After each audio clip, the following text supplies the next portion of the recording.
Well, hello, friends. Here we are back at another episode of Shades of Life. And after about 20 minutes of wandering around trying to think about what we wanted to talk about or not, we've decided to do a little recording here and have a bit of a chat. It's one of the things that came up actually relates to, began with my sharing a personal experience. And as most all of us, unless you're completely a hermit, we're aware of what's happening right now in Gaza. And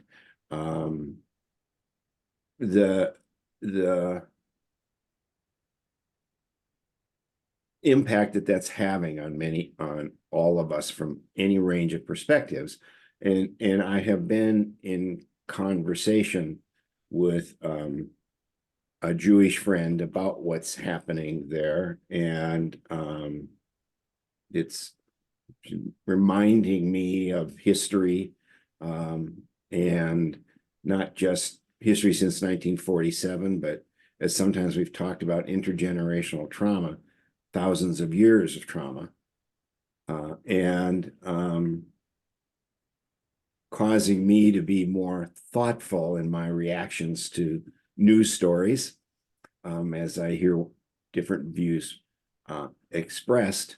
But I was struck because one of the things that was shared was that none of their non-Jewish friends want to talk about the matter with them.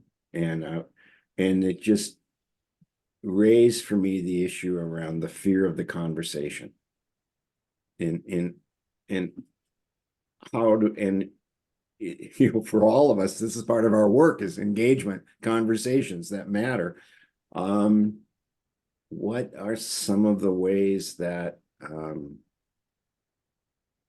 I asked that for myself, but we hear this in our work of overcoming that fear of the conversation.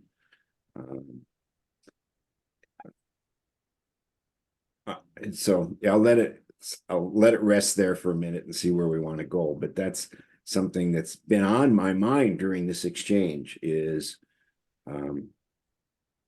even my care and caution in the exchange.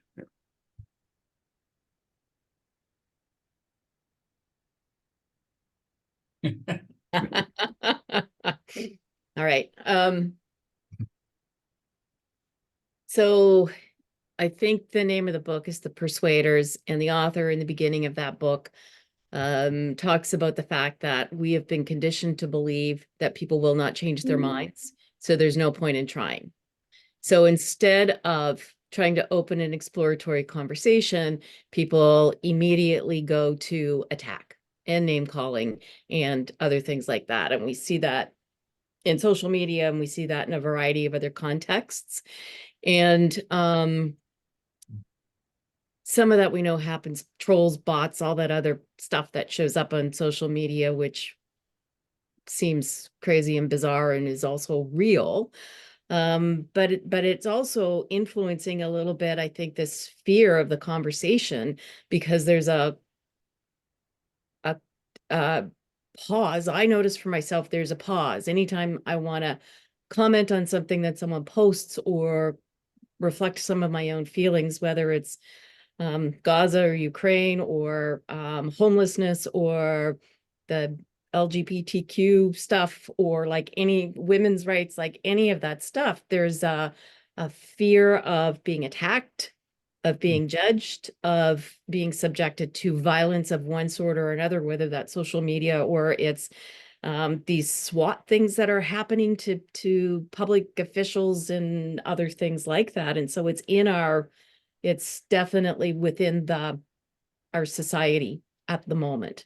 And the other interesting thing about the book, The Persuaders, is really all about how we do have those conversations, how people do change their minds, how we are all changing our minds all of the time without being aware of it. And so there's a lot of that lives in me. And I think I'm just going to pause there, because I have a lot more that I could or want to say about engaging the conversation. But I'm just going to stop here and just invite you, Tennyson, to speak whatever's in Yeah. your awareness at the moment. Yeah, that's good. Thank you. I'll try to spark it a little bit. Excuse me, I'm relating to things that you both said. And I'm recognizing a certain quality of despair or fatigue in myself. Mm. And I'm thinking out loud about what that is, because I recognize that there are some environments that just feel like they're set up to argue. Mm. And sometimes I think maybe we need a good argument, but I don't like that being the norm. Like I'm tired. And then I feel kind of small, or like, I don't have a big enough something, whatever it is, hard brain to be able to stay in it. When so I'm recognizing some of the dynamic even as I speak here amongst the three of us, because I'm sort of hesitating on my language a little bit. Like I I'm somewhat cognizant of, okay, and when something is in my face, it's a different story. So I'm saying something isn't in my face, or some of the things aren't in my face, or I've just got my attention somewhere else. So, somewhere in all of this, like I think fear of the conversation, that's a phrase that catches my attention. Um, uh,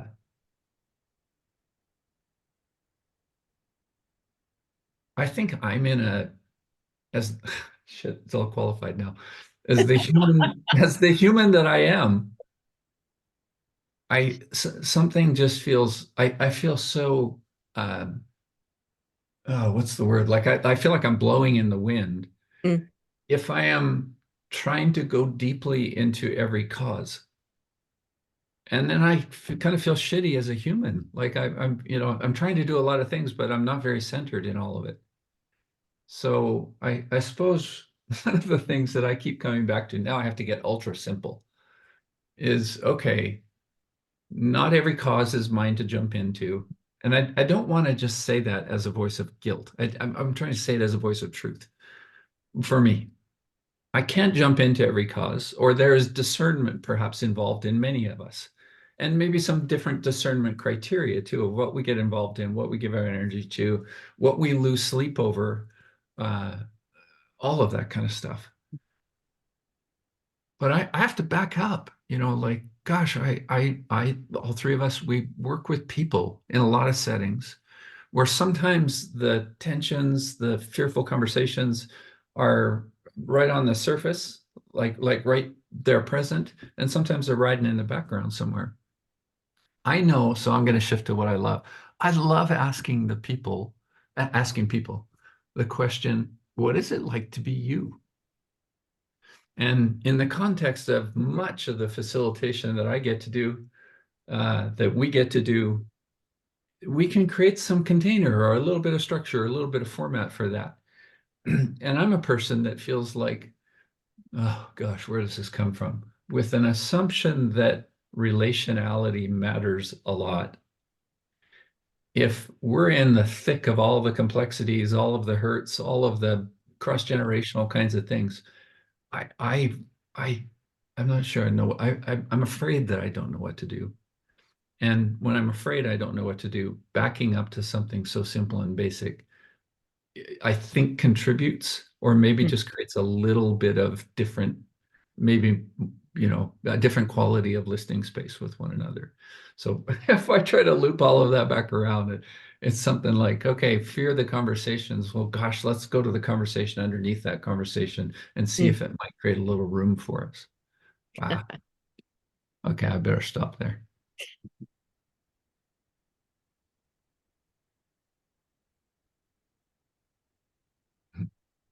There are, so back to this conversation with my friend, I've done a lot of sort of reflecting on how I came to see what's happening today through my own personal journey, and I was really fortunate that when I attended college as an undergraduate, that the university had a very extensive speakers program and brought in amazing people. And being a kid growing up in North Dakota, I'd never had much awareness of any of Jewish history, other than a little bit from the Holocaust and studying World War II in high school history. But Elie Wiesel was one of the speakers at one time. And he really blew me away in my understanding of the impact of particularly the Holocaust on the Jewish diaspora now or then and so on. And so I left with a very strong positive view of the nation of Israel and why it needed to exist in Jewish population. And I've held that a long time. I still hold it, and I don't mean to say I don't, but it's challenged in the moment. And so my friend reminded me that, this is not just a 50-year-old or 70-year-old story. It's a 2,000-year-old or 3,000-year-old story. And I note that because I think, for me, one of the challenges around sort of fear of conversation is that I kind of like to simplify things, and some things are really far more complex than my ability to simplify them. And when they are more complex, then it also causes me to challenge my own sort of inadequacies around knowledge, history, human psychology, all of those things that are part of those complexities.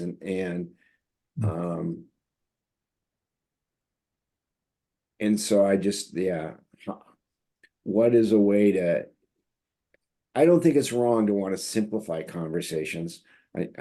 Because I think those are ways for us to be open doorways and be in them in some way, but I don't want to deny the complexity of it either in that process. And we can go into lots of issues in U.S. history that have horrible complexities about them, in world history and so on. So this is not the only story out there that is far more nuanced than we give it credit for. As my friend says, two-state solution, yes. However, don't hold your breath about the Jews being wanted or safe. Absurd. This has never, ever been the case. So think about that, that there's almost no hope in whatever is out there, because it's not been there for a few thousand years. Blows me away. So anyway, yep, I'm complete. Not to diminish the intensity and truth of that statement, but I wonder how many other groups of people or places for where that's also true, but it doesn't have the same profile. It's kind of interesting. And I, so interesting, because a lot of our work is about the complexity that exists, and understanding that simplifying it doesn't always work. So I really appreciated what you shared, Jerry, about the experience of trying to simplify something, and then you get challenged. Anybody gets challenged on the simplification of it, and then that just, instead of taking us sometimes into an exploration, it takes us into an uncomfortable place within ourselves. And then, of course, part of the problem is sometimes people try to simplify things in a way that you're offered choices. It's either this or it's that. And then we get stuck in an either or, like either you support Palestine or you support Israel. And if you support one or the other, then you can't support both, or you can't support the plight of the human beings who are in that circumstance. And you can support Israel, and you can be heartbroken for what's happening to ordinary citizens living in Gaza, and the horrendous things that are happening there and in other places right before our very eyes. And that's kind of going back to what Tennyson was saying about feeling a bit helpless if we can't take up every cause. And we can't go deeply into every cause. And I think for those of us who advocate being courageous and authentic and all of that, it's a bit hard to recognize also that we have to choose where our attention goes, because if it goes everywhere, then we have nothing within ourselves to give. Well, I say we, I mean me, but I'll use it speak to the broader thing. And so then I really find myself wanting to be in this place of both and then I just also really appreciate these questions that you ask, Tennyson, that I've heard from you before, but this question of what is it that's mine to do? And that could be context specific if we wanted it to be, and it can be more general. And then just this question of what is it like to be you? And I think in some ways, if Jerry's asking our friend that kind of question, what does it open for that person to be able to speak even more of what's alive in them as a result of this really untenable kind of situation that this person lives in, and that we all live in to some degree. So, and the despair and the fatigue, yeah, I feel that too. And that's why I can't sit in it for too long, because it will cause me to be paralyzed in terms of trying to do anything.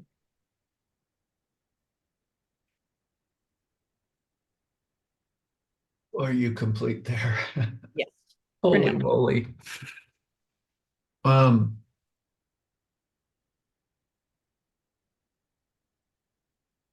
so I like the framing that you just did. So I'm trying to step in the pool again here, like get my knees wet, you know. I like the phrase that you just used, Kathy, like the reframe that you just spoke of. So what's alive in you? I think that when we're able to create a space, whether it's a one-on-one or a dinner conversation or a larger group process that says what's alive in you, we are actually playing with the energy. That's different, but trying to animate or play with an animated energy or a healthy energy, or maybe an energy that isn't welcomed in every place to show up or is patterned out of, for that matter. So I think it is my experience and it's my heart/passion in it, that whenever we're able to engage such a question, even momentarily, that's usually useful. And that's different than how we're going to fix this problem. Right. What's alive in you. That was I listened to Meg Wheatley, one of her recent things, and she was making that basic, she was talking about her life and her evolution as a writer, consultant, all of that kind of stuff. And she said, used to ask what's wrong and how can I fix it? And now it's more like what's possible and who cares? And something in that framing, that shift of framing, that I think speaks to some of the complexity that we're talking about. Or even more simply, I rely on that kind of stuff to try and create a field that is maybe even just for a moment able and willing to learn a little bit more about itself. So all of that, Jerry, I love the phrase, like it's more complex than my ability to simplify. And the tag on that one for me is, I feel like in a lot of the facilitation work that I'm doing, that we share, I'm trying to create conditions such that we might be in relationship with each other and all of that complexity and all of those attempts at simplicity. So, I mean, this is it's not new language, but I find myself speaking it a bit. Everything is relational. Mhm. And I can't work as a fixer in all of those things. But what I can bring is, oh, I know a little bit about how some of the choices we can have as a group for how we listen to each other, how we learn with each other, how we engage with one another, how we dwell for a minute in the pain with each other, or how we insist on the joy with each other also. So maybe that's me trying to simplify a little bit. I live pretty strongly in this good old Zen phrase of everything is connected, everything changes, pay attention. And I feel like when I'm working with groups, that's one of the things I'm bringing in to say, I think this is a pretty healthy orientation. Let's do a few things where we can listen to each other amidst all of the changing things, which includes a whole lot of just ourselves changing. I get excited about that. So I think that's one of my simplifications is, oh gosh, conditions so that we can be relational and over time. I feel like I'm standing on a soapbox, but I'm also trying to find the clarity in that, the simplicity in that. How do you relate to that?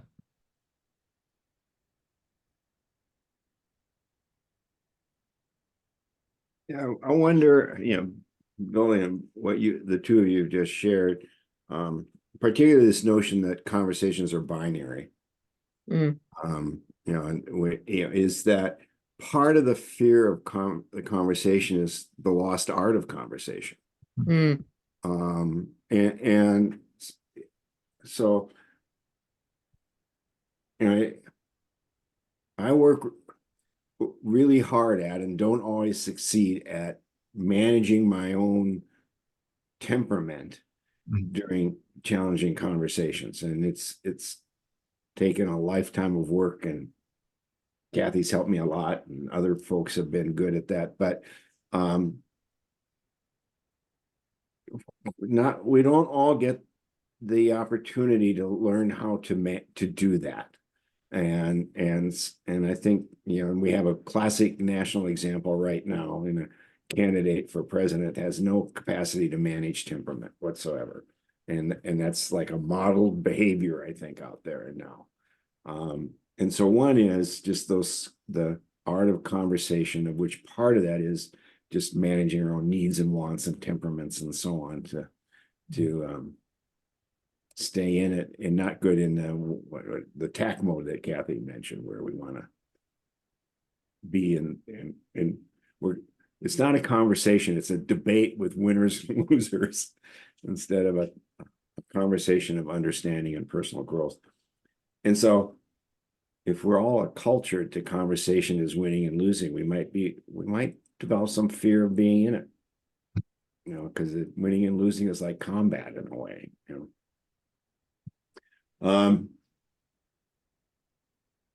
which sort of tangentially, but in this realm, someone shortly after all of this, the Gaza Israel situation started, with a couple of weeks later, had quoted Confucius and said, if you start a war of revenge, be prepared to dig two graves. And so I'm concerned about applying that to what's happening in the US right now, where we have a presidential candidate that's seeking retribution or revenge. And are we going to be digging two graves here? Is that in our future as a nation? That's a little further away from the fear conversation, but it's scary. I'm complete.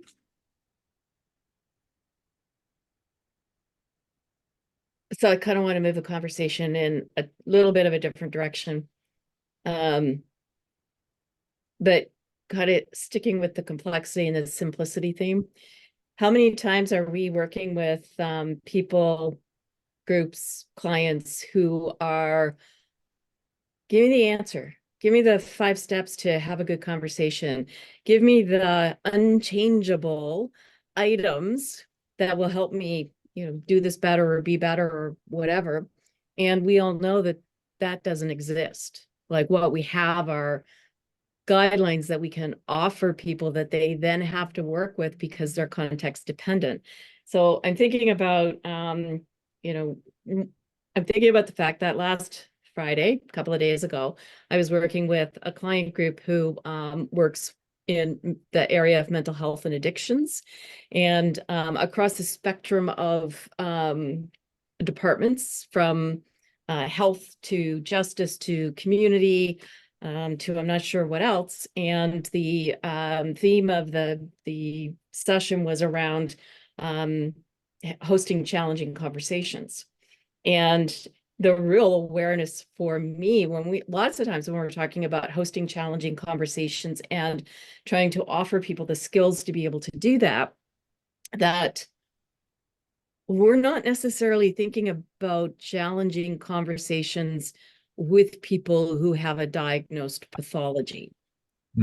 And that changes some of the context for how people might show up or need to show up. So I'm still a little bit fascinated by some of the conversation that we had, because so much still holds true. There was a question about, like, how vulnerable do you allow yourself to be? And it's like, well, if you're actually dealing with someone who has some kind of pathology diagnosis, whether that's, narcissist or bipolar, not bipolar, but there's another one like that, then some people will take your words and use them. And so you need to actually be very, very careful and direct and clear about how you engage some of those conversations. Your boundaries need to be set. I think this is true probably for all of us. And the degree of vulnerability that we're able to offer is context dependent, like it almost always is. And so the degree of vulnerability that I might be able to bring to an art of participatory leadership could be a whole lot different than the degree of vulnerability that I'm going to bring in a different context. So part of the question when we talk about the fear of conversation, and sort of what's underneath of that conversation, I think a lot of it comes back to what's the context, who are the people that we're dealing with, what are the boundaries that I should have in place regardless of what kind of conversation I might be engaging. And as I said to the group, boundaries is not the brick wall that we build up around ourselves that boxes us in and keeps everyone else out. That's a different kind of scenario. But I do think that the planning tools that we use, that in worldview intelligence that Jerry and I have created, are useful to help understand the context as well as the person, as well as the scenario. And then the degree to which we engage that, I said to them, Jerry often will say, you don't have to show up, you don't have to engage the conversation, but some you can't actually walk away from, depending on who they're with. But you could say, I can't have that conversation right now because either I need to think about it, or I actually know I'm angry or activated in one way or another. So there's always choices, I think. But I'm really like thinking about this conversation now, and that conversation I had on Friday. What are the conversations that I do want to show up for? And I don't have to show up to every conversation or every argument I'm invited into, because they might not be mine, to engage or to do. So that's a few things floating around in my brain at the moment.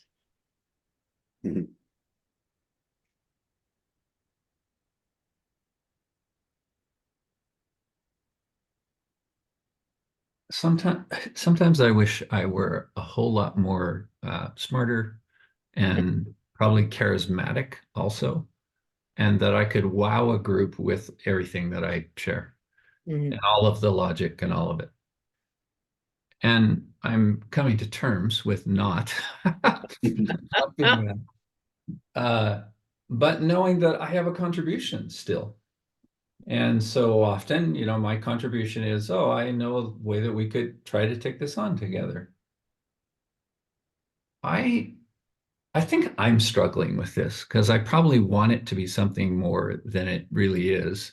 Or maybe this is some of the honing, refining that some of us do when we're just trying to get to the essence of things. So I'm having this conversation with a friend last week, and I'm talking about an upcoming event that I'm doing, a leadership event next week. And I was telling her, like, these aren't the people that are coming for a spiritual retreat. And even though there's a part of me that wants that, they're not, that's not what I'm hired for with them. And in our conversation, what we got to was just the importance, the relevance, the helpfulness of what is your most simple like story that you can hold these people in. And I'm talking about the people that are in the room that are just like, why am I here? Or, why did I choose to come to this? In this case, it's a 3-day event, so it's a little bit bigger. Why did I choose to come? And even though there's a bunch of things that I'd like to be able to share that are think out loud things for me, or even some things that I know a little bit about, I think I'm in the most basic of story with people. And the way that I keep speaking that lately is, well, connection matters. And from with that connection, our learning matters. And with that connection and learning, our experiments matter. And I'm just theming all of that, like in the context of you in your work, or you in your leadership, or you with your teams. So maybe I'm circling back to where I started. Oh gosh, what's the point of this? I'm circling back to where I started with uh, I I I rely on invitation to a pretty simple story. Mm. And then if we're able to live within that simple story for a little bit, and in the example that I'm talking about, it's pretty good. People are not showing up to leave early or stuff like that. They're committed. And they've been assigned to be there. I think if once we can get started in just the most basic of connection and learning and experiments, yes, then there's a bunch of I hate using the language of less tangible. There's a Mm. there's there's a bunch of secondary things that happen. People start to like each other. People start to love each other. And I'm a person that wants to like take that reality and try to put it into something that they can hold and share when they go back to work on Monday. That wasn't we all went to camp and we fell in love with each other. Like they need a bit more than that. But maybe what I'm trying to find in all of that is some of that simplicity as a group process person, it says, oh gosh, even though I'd like to say this 1,000 different ways and make it more poetic and more sparky and more convincing and more charismatic, this might be the most simple thing we're doing. And then I'm counting on the dynamic that naturally emerges because people do show up, whether it's this much vulnerability or this much vulnerability, and assume a healthy enough container, then boy, something pretty cool happens. I mean, I kind of bet my profession on that, or bet my life on that profession. I feel like there's a billion other things to say, but I can't find words for it.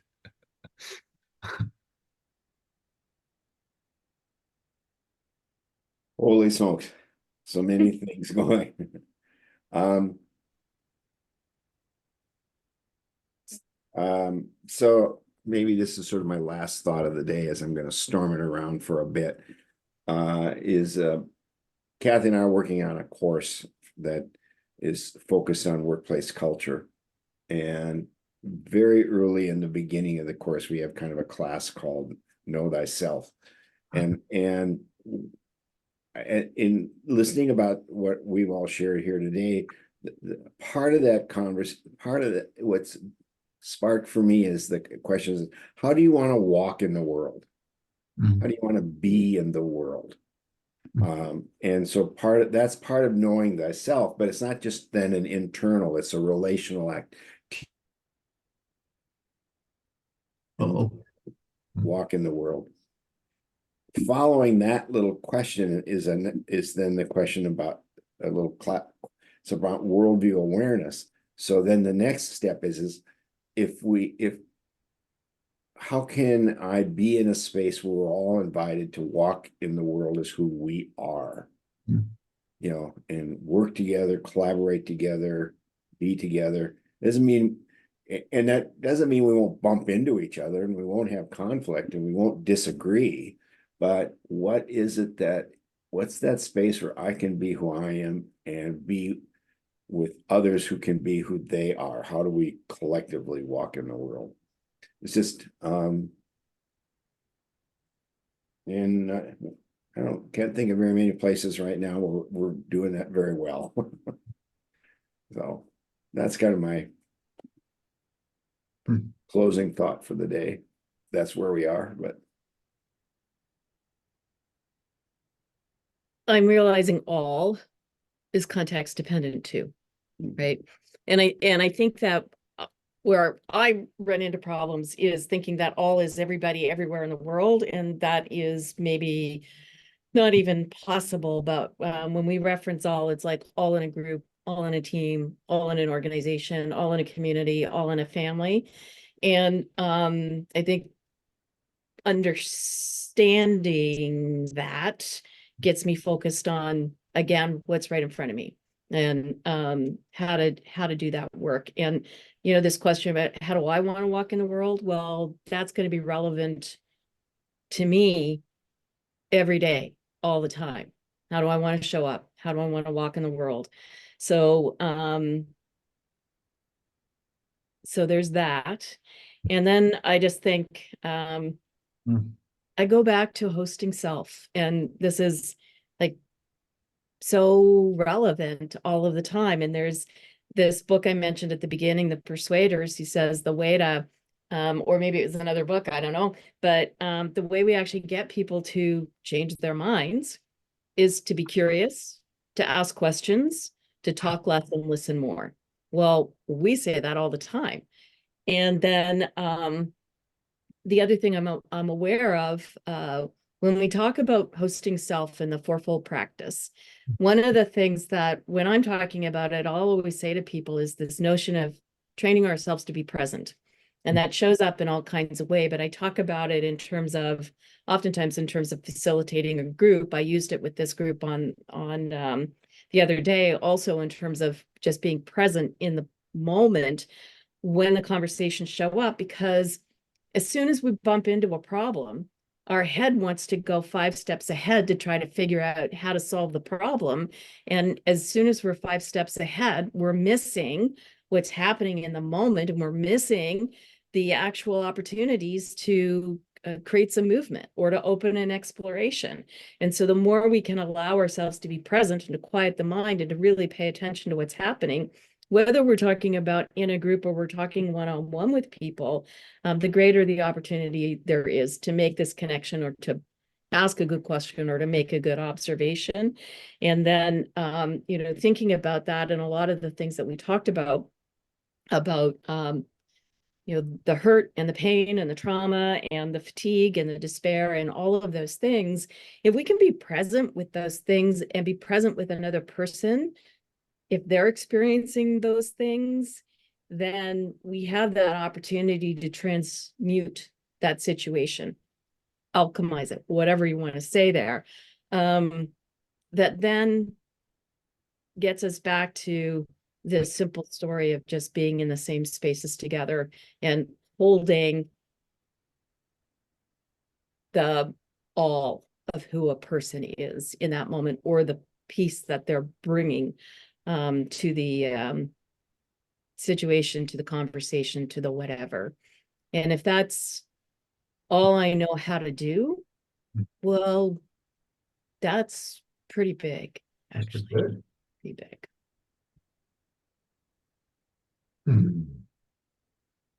Makes me want to clap on that. I think my last voice here for today is I enjoy noodling around the three of us. And sometimes it feels like a wandering yarn, and it is, and sometimes it feels like, oh gosh, yeah, just look for what hides behind some of those wandering yarns. There's so much to be with, I think. Kathy, and something in your words that you just said, I'm relating to the difference between when I take something on that is somebody else's and Mm, it's not mine to take on. And it, sometimes feels like it's a noble thing or a heroic thing or a helpful thing. But boy, I think I've learned to live with a bit more caution that way. Is this mine to really take on? I can be in relationship with it and still not take it on. That mm, would be some of my language. And then this was in your words, all of our words, I think, actually today, but it is a big deal to just in the self-hosting way, and that includes presencing and that includes wrestling with ourselves and a bunch of other things. It just seems like it is no small piece of work for me to get myself in the room as present as I can be, because that changes how people respond. mm. Like they may not know the words for that, but they all of a sudden they open up a little bit extra than they thought they would, or they feel safer, or they feel like I don't even know why I'm saying this, but I think I should. They get more intuitive that way.